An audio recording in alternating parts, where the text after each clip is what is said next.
Magandang araw Pilipinas. Narito ang isang mahalagang paalala bago tayo magsimula. Kahit tila maaraw sa umaga, huwag basta magpakampante dahil may posibilidad ng biglaang pag-ulan at thunderstorms sa ilang bahagi ng bansa mamaya. Alamin natin kung aling mga lugar ang dapat mag-ingat sa loob ng susunod na 24 na oras. Batay sa 24-hour public weather forecast na inilabas alas 4 ng umaga ngayong ika-20 ng Marso 2026, dalawang weather systems ang kasalukuyang nakakaapekto sa bansa. Ang Northeast Monsoon o amihan ay nakakaapekto sa extreme northern Luzon habang ang easterlies naman ang nakakaapekto sa malaking bahagi ng Luzon at Visayas. Simulan natin sa extreme northern Luzon. Sa Batanes, Ilocos Norte, Apayao at Cagayan, inaasahan ang partly cloudy hanggang cloudy skies na may isolated light rains dulot ng amihan.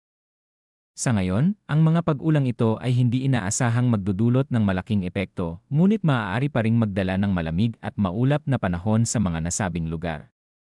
Sa Metro Manila, sa natitirang bahagi ng Luzon at sa buong Visayas, inaasahan ang partly cloudy hanggang cloudy skies na may isolated rain showers o thunderstorms dulot ng easterlies. Ibig sabihin maaaring magsimula ang araw na mainit at medyo maaraw, ngunit sa pagdating ng hapon o gabi ay posible ang pagbuo ng mga thunderstorm. Kapag naging malakas ang ulan, maaaring magkaroon ng localized flash floods o landslides, kaya mahalaga pa ring maging alerto, lalo na sa mga mabababang lugar. Sa Mindanao naman, inaasahan ang partly cloudy hanggang cloudy skies na may isolated rain showers o thunderstorms dulot ng localized thunderstorms. Katulad ng ibang bahagi ng bansa, ang mga pag-ulang ito ay kadalasang nangyayari sa hapon o gabi at maaaring magdulot ng panandaliang malalakas na buhos ng ulan na posibleng magresulta sa pagbaha o pagguho ng lupa sa ilang lugar. Ngayon naman ay tignan natin ang lagay ng hangin at karagatan sa iba't ibang bahagi ng bansa.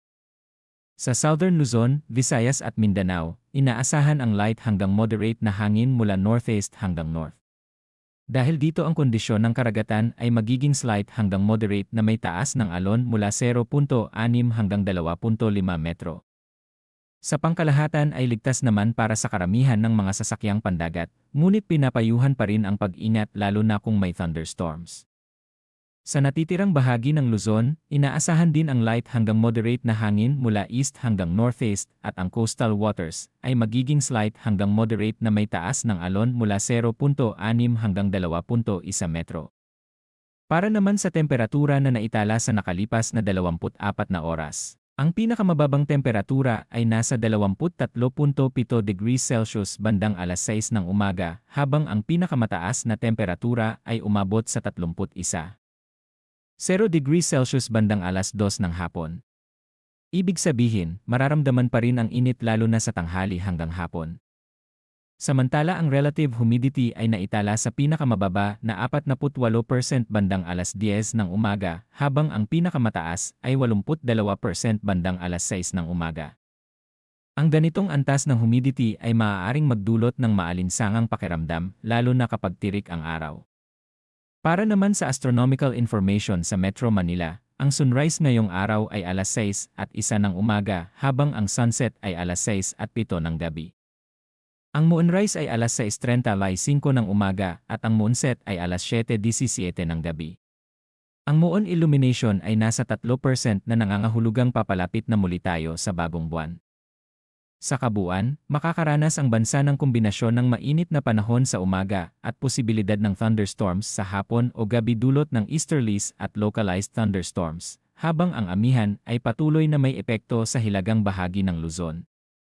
Kaya paalala sa lahat, magdala ng payong, manatiling hydrated, at maging alerto sa mga biglaang pagbabago ng panahon. Iyan ang pinakahuling weather update para sa buong Pilipinas. Manatiling ligtas at magkaroon ng magandang araw.